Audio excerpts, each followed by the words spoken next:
Sometimes a man on crutches can deliver the most devastating blow. And Jayson Tatum just proved that when you corner a champion, you better be ready for what comes next. Donald Trump thought he could bully another NBA superstar into submission. He picked the wrong Celtic. It started with a handshake, or the lack of one. When Tatum declined to greet Trump courtside, the former president went full keyboard warrior, calling out the all-star on social media for disrespecting America and showing no class. Big mistake. Because when you attack a man who's grinding through Achilles surgery, fighting to get back to championship form, you're about to learn why champions don't break. They break you back. But before I tell you how Tatum absolutely destroyed Trump on live radio, I need to know, do you think athletes should be forced to show respect to politicians they disagree with, or should they have the right to choose their battles?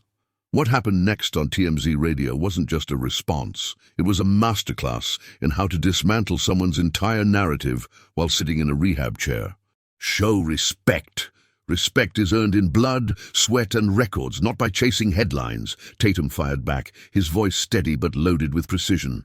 But that was just the opening shot. For the next 20 minutes, America watched a 25-year-old athlete systematically tear apart a former president's credibility, exposing every contradiction, every cheap shot, every desperate grab for relevance that Trump had thrown at NBA players over the years. This wasn't politics, this was personal. And Tatum was about to show why you don't mess with someone who has nothing left to lose and everything to prove. The setup, when Trump picked the wrong target. The whole thing started innocently enough. March 15th, Celtics versus Lakers at TD Garden. High-profile game, celebrity row packed with A-listers, and there was Donald Trump, front and center, soaking up the attention like he always does. During a timeout, Trump worked his way down the courtside seats, glad-handing, taking selfies, playing the crowd. When he approached the Celtics bench, most players gave polite nods, quick handshakes, the usual courtesy you show any VIP. But Jayson Tatum kept his headphones on, kept his focus on the game plan, didn't even look up. Trump extended his hand anyway, held it there for what felt like an eternity, then pulled back with that familiar scowl when it became clear Tatum wasn't budging. The cameras caught everything. Social media exploded within minutes. And Trump did what Trump always does. He took it personally. Now here's where it gets interesting. Tatum wasn't making a political statement. He was in the zone, locked in on a playoff push, dealing with the early stages of what would become his Achilles injury. But Trump saw disrespect where none existed. Have you ever been in a situation where someone misread your intentions and blew it completely out of proportion?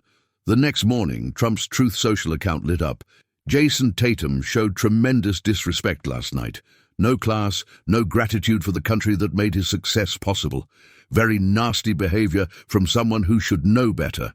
The post got thousands of shares. Conservative sports commentators jumped on the narrative. Suddenly, Tatum's non-handshake became a referendum on patriotism, respect, and everything wrong with today's entitled athletes. But Trump wasn't done. Over the next few weeks, he kept poking, kept prodding, called Tatum ungrateful during a radio interview, suggested the NBA had a respect problem during a rally speech, even brought up Colin Kaepernick and kneeling protests, painting Tatum with the same brush despite never having taken a knee. The irony was thick. Here was Trump, a man who dodged military service, questioning the patriotism of an athlete who'd represented Team USA in the Olympics. Tatum stayed quiet through all of it. He was dealing with his injury, focused on rehab, trying to get healthy for the playoffs. But those close to him say the constant attacks were eating at him, especially the suggestion that he didn't love his country. That silence would soon end in spectacular fashion. The breaking point. Tatum finally snaps on TMZ Radio. 2 months later, Tatum was deep in Achilles rehab when TMZ Radio called. They wanted to talk about his recovery, his playoff absence, maybe get some insight into his return timeline. Harvey Levin started the interview normally enough. Questions about the injury, the surgery, how he was handling being sidelined during the most important part of the season. But then Levin did what Levin does best. He went for the throat. Jayson, we have to address the elephant in the room. Donald Trump has been very vocal about your behavior toward him at that Lakers game. He's questioned your respect for the country. How do you respond to that? For a moment, there was silence. Then Tatum's voice came through the speakers, calm but loaded with something dangerous. "Harvey, I've been quiet about this for months because I've been focused on getting healthy, getting back to helping my team win. But since Mr. Trump wants to keep bringing it up, and this is where everything changed." You could hear it in Tatum's voice the moment he decided he was done being diplomatic. Have you ever reached that point where you just couldn't stay quiet anymore? Where someone pushed you so far that you had to push back? "Show respect," Tatum continued, his voice rising slightly. "Respect is earned in blood, sweat and records, not by chasing headlines and attacking people who can't defend themselves because they're in surgery." The TMZ studio went dead quiet. This wasn't the usual athlete-politician dance of careful non-answers and diplomatic deflection. This was raw, unfiltered honesty. "I've given everything to this country, Harvey. Olympic gold medal, leading the Celtics to championships, community work in Boston and St. Louis that Trump probably doesn't even know about. But somehow, not shaking hands with a guy who calls athletes sons of bitches makes me unpatriotic." Levin tried to interject, but Tatum was just getting started. "You want to talk about respect? I respect the flag, I respect the military, I respect the fans who pay their hard-earned money to watch us play. But I don't have to respect someone who uses athletes as political props whenever it's convenient for them." The interview was supposed to be 10 minutes. It stretched to 25 as Tatum systematically dismantled every Trump talking point, every manufactured controversy, every cheap shot the former president had taken at NBA players over the years. This wasn't just a defense, it was a declaration of war. The destruction, how Tatum exposed Trump's hypocrisy. Once Tatum opened the floodgates, there was no stopping him, and Harvey Levin, sensing ratings gold, just let him talk.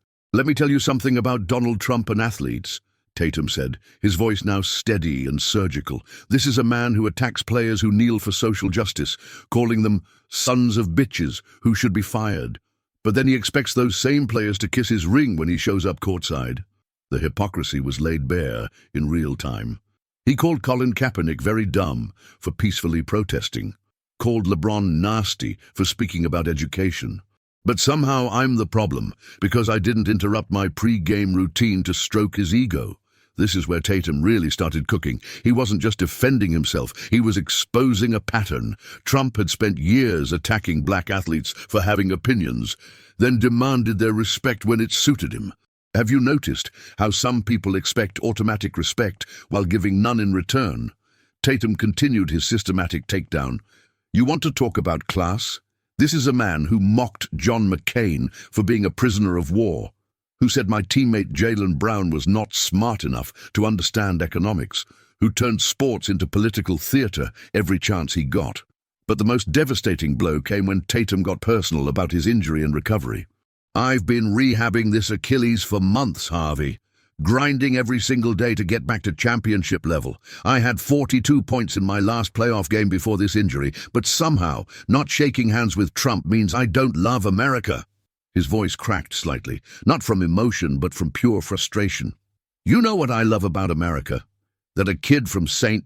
Louis can work his way to the NBA, represent his country in the Olympics, and not have to bow down to anyone, including former presidents who think they're entitled to respect they haven't earned." The interview was going viral in real time. Clips were already circulating on Twitter, TikTok, Instagram. Tatum Truth Bomb was trending nationwide. But Tatum wasn't done delivering truth bombs. Trump talks about making America great again. "You know what would make America great? If we stopped attacking young black men for having backbones. If we celebrated athletes who use their platforms for positive change instead of trying to silence them." The gauntlet was thrown.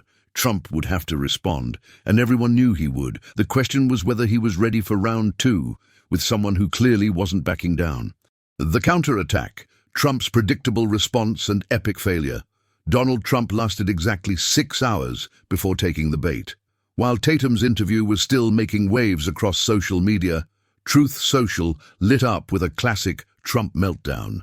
Jayson Tatum just proved why he's a total loser and disgraced to basketball, sitting on the bench injured, probably faking it, while his team tries to win without him. "I made the NBA great with my ratings, and this is the thanks I get. Very sad." The response was so predictably unhinged that it almost felt scripted. But Trump wasn't done. Tatum talks about earning respect, but can't even stay healthy for the playoffs. Meanwhile, I built a business empire and became president. Who's really earned respect here? He should thank me for making him famous. The irony was incredible. Trump attacking an injured athlete for being injured while claiming credit for making him famous. It was like watching someone dig their own grave in real time. Have you ever seen someone respond to criticism in a way that proved exactly what their critic was saying about them? But the social media beatdown didn't stop there.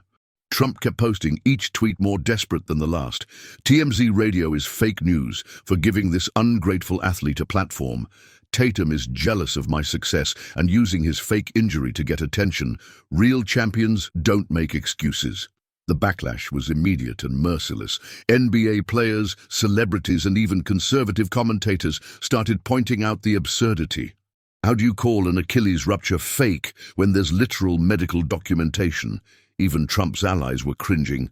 One Fox News host tweeted, "Maybe let's not attack injured athletes, just a thought." The crowning moment came when LeBron James, who'd been targeted by Trump countless times, simply posted a laughing emoji with Tatum's jersey number. No words needed. SportsCenter ran a segment showing Tatum's actual MRI results alongside Trump's fake injury claims. The visual was devastating. Medical evidence versus desperate deflection. But the killing blow came from an unexpected source, Tatum's surgeon, who released a statement saying, "I can confirm that Mr. Tatum's Achilles rupture was completely legitimate and required immediate surgical intervention. Any suggestion otherwise is medically irresponsible." Trump had walked into a trap of his own making. In trying to discredit Tatum's injury, he'd opened himself up to medical professionals, fact-checkers, and basic human decency advocates who demolished his credibility in real time.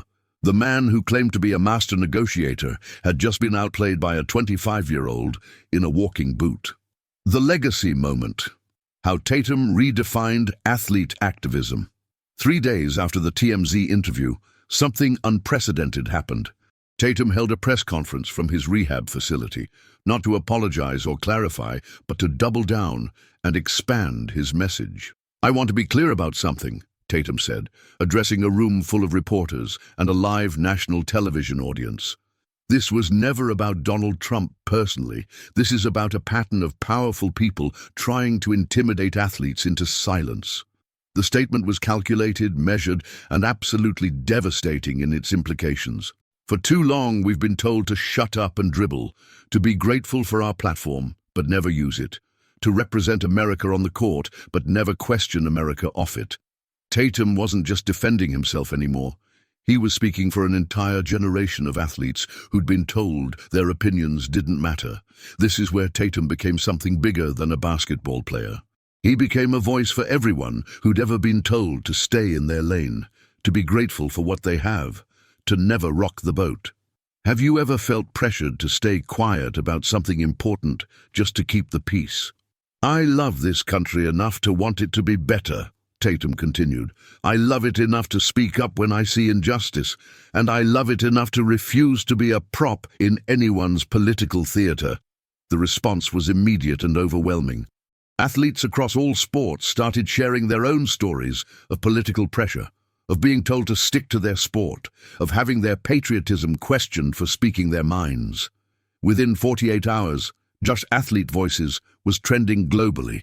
Colin Kaepernick tweeted his support. Maya Moore, who'd left basketball to fight for criminal justice reform, called Tatum the voice of this generation. But perhaps the most powerful moment came when Tatum's teammate Jaylen Brown stood beside him at that press conference and said, "If standing up for your principles makes you unpatriotic, then we need to redefine patriotism." The movement had found its leaders, and they weren't backing down. Trump's final response was a single tweet. "Basketball ratings are down anyway. Nobody cares what these losers think." The numbers told a different story.